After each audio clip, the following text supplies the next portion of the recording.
I will leave it to it from Hi there. Gareth, you all right? I'm good, thank you, mate. How are you? Good, yeah, not too bad, thanks. I'll be sort of talking generally because we come out on a Sunday and the game's obviously on a Friday, but obviously the Premiership Cup's an important uh, part of the development pathway, isn't it? How much have you been involved in that since won the cup, and how many players have you seen come through and use the competition as a good platform? Yeah, I suppose I came in about 18 months ago, so start of last season. I suppose even in that time, John, you've seen the likes of Joe Carpenter, Tom Roebuck last season. Those boys kind of become firm fixtures in the first team. I think we've shown probably over the last few weeks in particular that the academy is really strong here in the Northwest, and talent does come through. I think when we played away in Ulster, we had 17 homegrown players that had come through the academy playing in that matchday 23 squad. And obviously the Premiership Cup's been a massive part of that over the last couple of years in terms of giving those lads first team opportunities and an opportunity to pull on the Shark shirt. And obviously the further you get in this competition, there's a little bit more riding on it, and I know the lads are really looking forward to this weekend and hopefully putting in a good performance and then backing it up the following week in a semi-final, which hopefully will be at home. Yeah, it's great, isn't it, to see the success of Sale with so many homegrown players, like you said, particularly in the backs coming through. That was probably the case back in 2006 when the last Premiership title was won. And this comes on the back of, I suppose, the club being not sort of tarnished in any way, but the South African influence was mentioned quite a lot, wasn't it?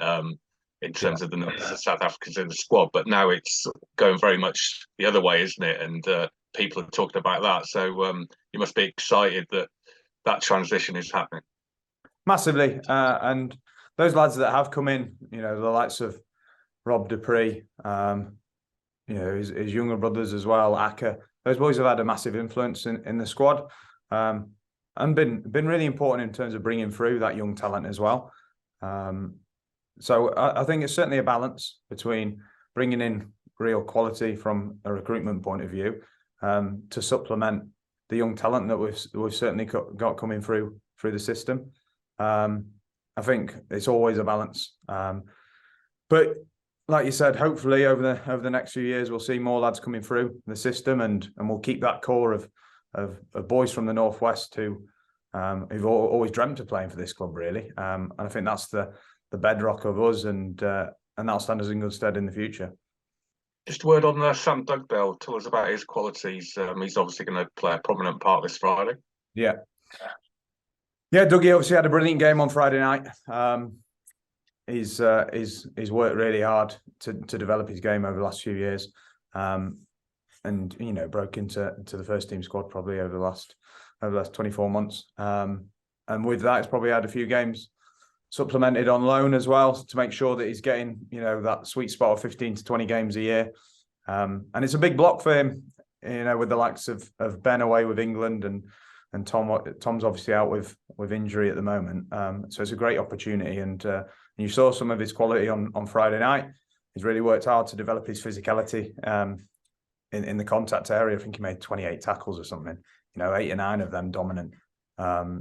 So he's certainly of that mould, and really excited to see him kick on it, not just in the Premiership Cup over the next couple of weeks, but throughout the Six Nations period, and get more opportunities into the back end of this season. Yeah, opportunities for those players are not always sort of plentiful, are they? The Premiership Cup obviously provides them with that, but it's only in 2 small blocks. How important for you to see the development of the players under your watch is the loan agreements with Coldy, who are absolutely smashing the Championship, 4 wins in a row now, aren't they? And Sale FC are flying high in that one. Yeah, it's obviously a massive part of our programme, and we've seen, like I said before, that sweet spot of probably like 15 to 20 games for these boys as they come through. Those clubs have been really accommodating in terms of giving our boys opportunities, and similarly, our lads have loved having those opportunities with them. And I think when you go on loan, sometimes there's probably a bit of a maybe a bit of a perception that at some of these clubs that people don't buy in, but our boys love being out there. You know, I know the likes of Elliot Gourlay's had plenty of game time at Coldy over the last couple of years, and has really thrived and developed off the back of it. Nye Thomas there as well. Ruben Birch has got some opportunities there with Coldy. And as you said, with Sale FC, it's pretty seamless. Play a pretty similar way to the way we do, and obviously the training ground's next door. So in terms of giving boys opportunities there, it's a pretty nice fit for us, and for Sale FC as well. Are you from the Northwest yourself or elsewhere? Yes, mate. I grew up 10 minutes down the road in Stockport. Yeah. Oh, okay. Well, it's a great time, isn't it, for Northwest Rugby at the moment with the success of those sides and obviously the Sharks. Yeah, absolutely. I mean, you've seen both clubs have come up through the leagues. Obviously, FC kind of from the early 2000s, when it became, well, obviously when there was the split with the clubs, and worked the way up the pyramid. Coldy likewise.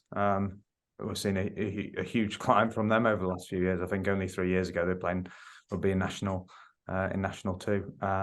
So yeah, I mean, it's testament to the work that goes on in the Northwest. All these community clubs that we've got more and more teams challenging at the top end of the national leagues, and from our point of view, that can only be beneficial for the pathway in terms of giving lads opportunities to kick on.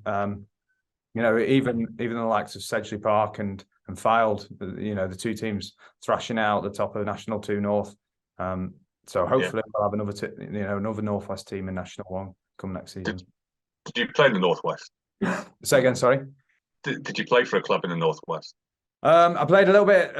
When I was 18, I played a little bit at Sedgley before I left up to go to university, and then I was down at Loughborough for a few years. Was that under Tim Ferry?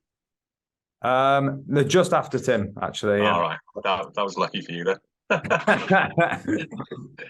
You've heard a few stories about him, though. No doubt. I've heard a few. Yeah. All right, lovely stuff. Thank you. Cheers, John. Morning, Gareth. Reflecting on last week's dramatic victory right at the end, perhaps shouldn't have been as close as it was. To see the composure from three young lads, from Rafi, from Joe, and from Aaron. Granted, they're all obviously established first-team players now, and Rafi's played for England, but the composure in that moment where one mistake and it's game over and the game's lost, the composure from three young guys there was particularly impressive, wasn't it? Yeah, absolutely. It was a bit of a nervy finish for us, and I think equally, a minute and a half to go, we had, we're defending a scrum on our own 10, and then probably had a couple of decisions that didn't necessarily go our way at set piece in that second half. So for the boys to find a way off the back of that, and as you said, for those three young lads to show the composure to execute on that edge at the most important point in the game is massive. And testament to the work that those boys put in, not just out there, but in training week in, week out. Going into this week, I'm sure probably the question on all Sale fans' lips is George Ford up for selection this week? Yes, mate. I think Al alluded to it last week. He's up for selection. So yeah, hopefully we'll see him get some more game time over the next few weeks and reintegrate in the squad. He's been brilliant to have around over the last couple of weeks in full training, and for him to get that time under his belt and that confidence as well. But as you can imagine, he's slipped back into it pretty seamlessly, and I know he probably gives that extra bit of, particularly around a younger group this week, probably gives that extra bit of what's the word I'm looking for? I suppose that extra bit of energy around the group and excitement to not only see him go out there, but see his influence on the team. It must be invaluable for the younger players, whether they play in a similar position to George or whether they're a front rower, because usually in a normal circumstance, George wouldn't be involved this week if he hadn't been injured, because he'd be away with England, for example. So how invaluable is it for those young guys? Obviously, they train alongside George every day, but to play alongside him, but also seeing what processes he goes through on a match day to prepare to excel once the game's underway?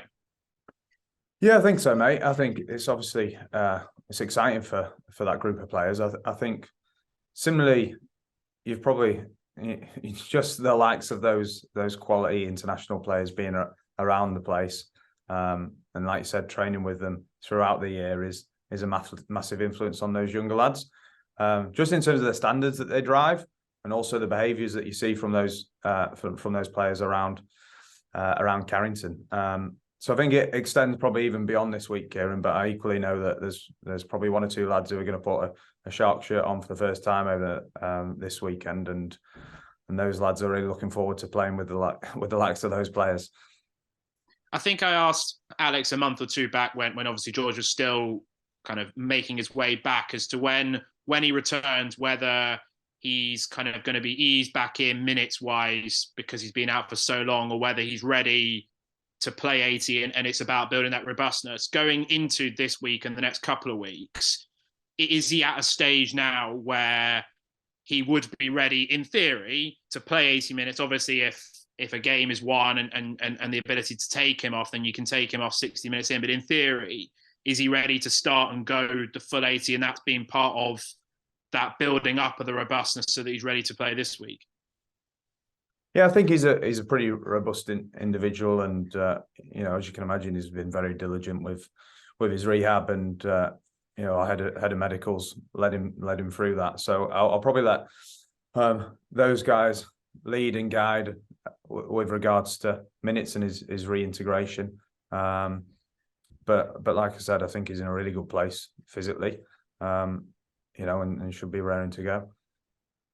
In terms of selection in general, how it's in terms of a balancing act between giving young players a chance, but also maybe giving, for example, like with George, a player that's coming back from a long-term injury and giving him minutes. How do you balance that between young players versus kind of senior players that maybe need minutes? For example, someone like Rafi Quirk, in my opinion, it kind of he would really benefit from a start this week, considering he's come back recently from injury. How do you balance that in terms of senior players needing minutes versus giving youngsters, for some of them, their first opportunities? I think we alluded to it a little bit earlier when we were speaking around the loan clubs, and obviously a lot of boys can get regular game time and minutes at the appropriate level there. There's obviously, like you said, some boys return from injury, some lads who need a little bit more game time, and the Prem Cup probably provides one of the best opportunities for that over the next couple of weeks, to give those boys exposure going into a busy back end of the season. Like I said, it is always about balance, but we're lucky in that we've not got many young players. We haven't got really any young players who have had really limited minutes this season. So I think we're in a strong place with regards to that. We can use this competition to provide the opportunity to reintegrate some of those first team or senior players into the squad, but similarly give exposure to those younger lads and give them an opportunity to put on a Shark shirt.